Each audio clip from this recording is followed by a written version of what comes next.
Joey Virtue says, love the show. I'm curious about how you three stand on guns for self-protection, home defense. Also, what state in the U.S. would you three move to? You go first.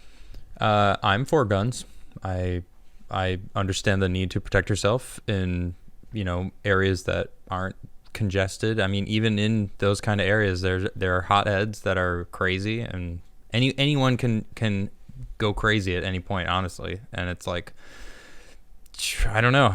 I'm for guns. Honestly, it's more for like hunting and protecting yourself if you need be. But, it makes sense if we're going to live off the land, hunting's part of it. I mean, obviously I'm vegan, so it's kind of weird to hear a vegan talk about hunting, but, not everybody is vegan. So I understand the need to get your own food.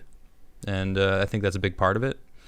And yeah, home defense. It's like, I mean, we were living in Miami and we weren't necessarily out in the country. We were like an hour outside Miami, and someone broke into our backyard and was like looking around with a flashlight. And I mean, we didn't know who this person was. What if they had a gun? What if they were coming at us to like steal our stuff? It's like, we were not close. Like, if we called the police, like, they probably wouldn't have been there. 40 minutes? Yeah, I mean, who knows how long it would take for them to get there. So we also had those reports of the home invasion. Exactly. Somebody got murdered in his house. Even worse. Right. Man. So, Nearby. like, what were we doing? We took your airsoft rifle that we had. We had a handheld pistol version of it, too. Yeah. And we were standing on the back porch like, who's out there? Well, I cracked it and dry fired. Oh, yeah, that's right. That was an aggressive, that was a good 22. It was, yeah. Yeah, and right. so it's and then you know what happened? The person left. They ran off. He ran off. Yeah. He didn't come into our house. I went out and I screamed and I went bang. Right. And they were gone. Screaming. Mm-hmm. But I've been criticized for that too, and I'm like, look, man, I did what I did at the time, the situation. I didn't know what the right thing to do was. Yeah. Some people have said like you got to be careful, like that could have alerted them to then like maybe sneak up and attack you or something, and I'm like, they were coming at. They were snooping on my on our property. Yeah, in exactly. It was a 5-acre property. Mm-hmm. We had neighbors and all that, but it was like, when you were in the back by like there's like a barn building. Yeah.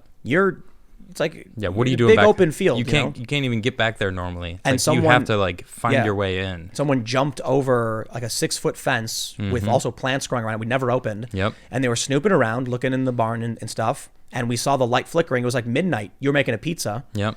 And so I was like, yo, shh. And I was like, dude, what the? And we all saw it and we were like, whoa, dude. Yeah. And so I was like, it was like a Remington, I think. And I went, broke the barrel, went outside and went, hey, bang. And then rustling, running. Yep. Over the fence and gone. Yeah, exactly. And so I was talking to some friends about it. So you feel the same way I do then? Yeah, absolutely. Yeah. And I was explaining to my friend who said, who told me that there's no reason, it's a liberal Hollywood type, there's no reason for anyone to ever have a gun. And I was like, let me tell you a story. Yeah. I told the story. And I said, what should I have done? Like if I didn't have a weapon. And I was like, it wasn't even a real they did have a weapon. Not that we know that they did or not, but there's a high probability that they did have a weapon. And what if they were coming to rob us, Yep. And maybe they heard the shot and were like, it's not worth it because they're armed. I don't want to get shot. Yep. They might have still had a weapon. Exactly. So, I asked this. There's no good answer. It's like, oh, well, call the police. They'll be there in 40 minutes. It's like, well, what if there was all guns were gone? Then you wouldn't have to worry about it anymore. Can't stop them. Exactly. You can't stop them. People can 3D print a gun now that's viable. It's not a one-shot crack, boom, it's done. It's like replace the mag, keep shooting. It looks like a vector submachine gun. It's probably not as fast, but shotguns make sense, for like home defense stuff. But ultimately, it's like shotguns do make sense because you can hunt certain kinds of deer or not deer, doves and stuff. I just mean for home defense. Mm-hmm. But you can also use it as home defense. Like Dave Chappelle said, bird shot, buckshot. But yeah, that's right. Yeah, so this idea that we could just call the police, I was like, the nearest store for us to buy food was at least 15 minutes. The gas station, right? No, it was 7 miles away. No, there was a liquor store that was a mile. Oh, okay. That was the only thing, though. When I wanted to get milk or something, it'd be like, the gas station is 7 miles away. Yeah. So what do you think's going to happen if you call the police? They're going to be like, we'll reach out to somebody. They can be there in 20 or 30 minutes. There's someone in my backyard. I can't see them. They're looking around in my barn with a flashlight. Okay. What do you want to see? Are they armed? I don't know. I can't see them. You know what the cops would probably say? Do you have any weapons in the home? That's true. I do. Yep. Get it? Perfect. That's true. That When, wouldn't surprise me. When somebody came here at 4 a.m, when we're in Jersey. Yep. The cops came and they were like, we're gonna take care of everything. Yeah. And one of the cops was like, sitting there listening. And then I was like, I called you guys as soon as I could. And the guy goes, if it were me, I would answer the door with my shotgun. And I was like, so I should get a shotgun? He's like, if it were me, I'd answer my door with a shotgun. He didn't answer the question, like but that. He answered the question. made a suggestion. But he answered the question. And so I did, but Yeah. they gave me the runaround at the local department about, Yeah. getting a weapon. Yeah. And to be honest, it's kind of like my fault for not going and following up. Okay. I worked too much. But I went there and they did not make it easy. And Yeah. they told me to to get a gun. to write an essay. All right, so Yeah. what in the States, where would I live? West Virginia. We were talking about West Virginia. Every time I see the river Shenandoah, I just get all happy for some reason. It's a cool I start place, singing. man. I start singing Country Roads in my head. I was a Fallout fan for a long time, so I still am. West Virginia has got good internet in certain areas, Yeah, and it seems like a good place to start something up. yeah. Because- I mean, but there's no airports. There's no big. There are, just not big ones. Yeah, true. There's no big. It's not like we It's could like- eventually have guests normally. Well, we Like could, our but it would be like original plan. you fly to DC, then you fly on the regional. You know what I mean? The little tiny. Hey, man, Joe's talking about going to Texas. People will go if they want. To come on the Texas show. has got plenty of big cities and big airports. There. Yeah, it's true. It's true. We drove through. It's funny. There's like the northern strip of West Virginia. That's like 40 miles. Yeah. It's like you just like go boop, right through it. Yep. I thought we were going through the heart of West when we drove to LA, and it's like we drive through, and I'm like, oh, we're in West Virginia. Wow. We'll check it out. It's like we're Nope, not in that West was Virginia it. anymore. Yep, that Now was it. leaving when Yeah. you thought that. Now Yeah. leaving West Yeah. Virginia. That's funny. It's small. I grew up. Well, we're both from Chicago. Yeah. And the crazy thing about Chicago is that for the longest time, it was outright illegal to own guns. Like, I mean, In the city. it was really, really difficult to do anything with guns. They were like, it was legal technically. Yeah. And they got really mad when the Supreme Court struck it down, saying you can't ban these weapons and stuff. Right. But there was a story of a woman from Tennessee who had, I think, yeah. she had a revolver. She went to the Sears Tower. Yeah. Or the Willis Willis. Tower. Whatever. It's the Sears Tower. She was some old lady in her 60s. OG Chicagoan Sears Tower. She's an old lady. She has a legal permit for the weapon in Yep. Tennessee. She was on vacation. She just drove up. She went to the tower. They have a metal detector. They said, do you have any weapons? She goes, I do. I have my revolver. They arrest her on the spot. Last I heard, she got 4 years. What? Moly. Yeah. Really? Yeah. That's what I Wow. heard. I knew a dude who was, this is the story I was told. That's sad. I feel bad for her. So this is an anecdote that somebody told me. It's not like I pulled up the records. But there was a dude who lived in California Okay. and had legal weapons.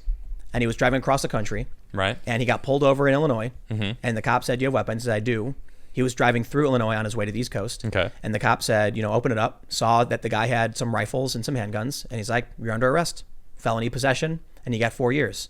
What? I have family members that live in Illinois that have guns and they're legal. They even have a concealed carry permit. And there's even supposed to be like laws about, safe transport. Yeah. Dude got railroaded. Didn't care. It's ridiculous. I think they accused him of like trying to sell weapons or something. They were like, nope, we don't believe you. You have too many. And he was like, I'm not even staying in Illinois. And they're like, don't care. Nope. He ended up getting probation though. So they were like suspended sentence, probation. So it's crazy because now it's like the dude had to live in Illinois. Oh. Yeah. It's like he gets out and they're like, you live here now for the next 4 years. And he was like, what? What am I supposed to Who do? would choose to live in Illinois? Now I can make some points about why I think what happened. And I think what do you know about Illinois? Only what Tim's told me, and driving through there, I can't Oh, dude, not a speed fan. at all because they'll pull you over and then you're in deep trouble. I've had cops plant weed in my car. All right. in Illinois. Oh, yeah. But this dude- I still have lots of good memories of Illinois, and I like Illinois still. So watch your mouth. I'll All just leave it at this. Stevie. This I'm just dude. messing. And again, this could be apocryphal. It could be they could have been lying to me, but this is what I heard from this guy. He was a skater, and he was not white, and he got pulled over in the southern Okay. Illinois. All right. So I'm not saying that's necessarily why, but like it's what the story ended up being, right? Yeah. So I'll tell you what, man. I've had cops pull me over at gunpoint in Chicago when I was covering NATO protests with a bunch of my friends. Yeah. Searched the vehicle. They raided our apartment. They tried to plant. They tried to use a criminal informant or confidential informant to plant drugs in our car. Jeez. And I know this. This is confirmed. Well, there's good cops and bad cops. And NBC, when we got raided, when they surrounded us at gunpoint, we filmed and gave it to local NBC, who aired it. Oh, and wow. That video's up. You can look up the video. It's from NBC News. Dang. And yeah, it's funny. We came back to the apartment. Lights were on. Doesn't sound funny. Cops had been there. It's messed up. Funny, not funny, haha. Funny as I'm like, whoa, that's weird. You know what I mean? Okay. Like funny, strange. Yeah. They searched our vehicle. I think I know what they were trying to do. So, long story short, somebody shows up to the apartment we're staying at, because they were staying there too. It was this someone we knew, Okay. and asks if they can come with us because we're leaving. We're GTFOing. Like, Yeah. We just got surrounded by cops. It was nuts. We don't want to mess around. They had just black sided 10 guys. Okay. Like, I think it was 10 guys. I don't know how many people it was. A bunch of people filmed the cops and then all of a sudden disappeared, and then they ended up getting charged with terrorism. Like a small handful of them. Okay. So we were like, we're not going to stick around to find out. Mm-hmm. We don't know what happened. So this dude tries coming, and then I set a bunch of rules. I said, because of what just happened, everything's going to be meticulous.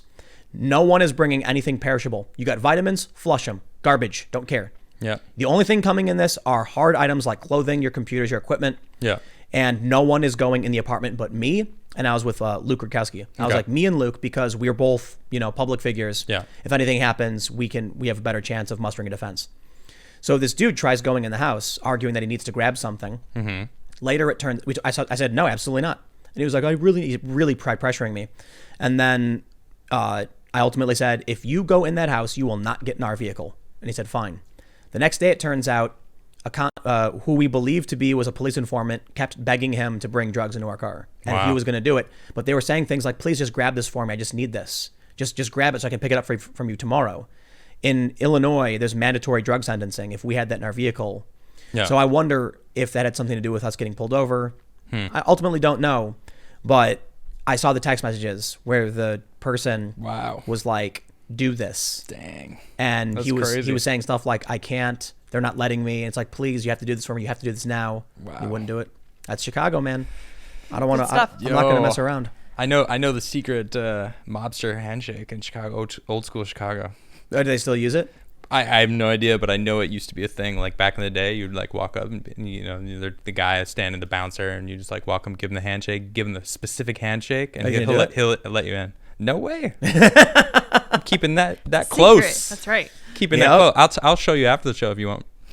Thanks for checking out this clip from the Timcast IRL podcast. We do the show live Monday through Friday at 8 p.m. If you want to catch the full show, tune in to this channel, subscribe, hit the like button, or check us out on iTunes and Spotify, and we will soon have this podcast up for free on all podcast platforms. Thanks for hanging out, and we'll see you all in the next episode.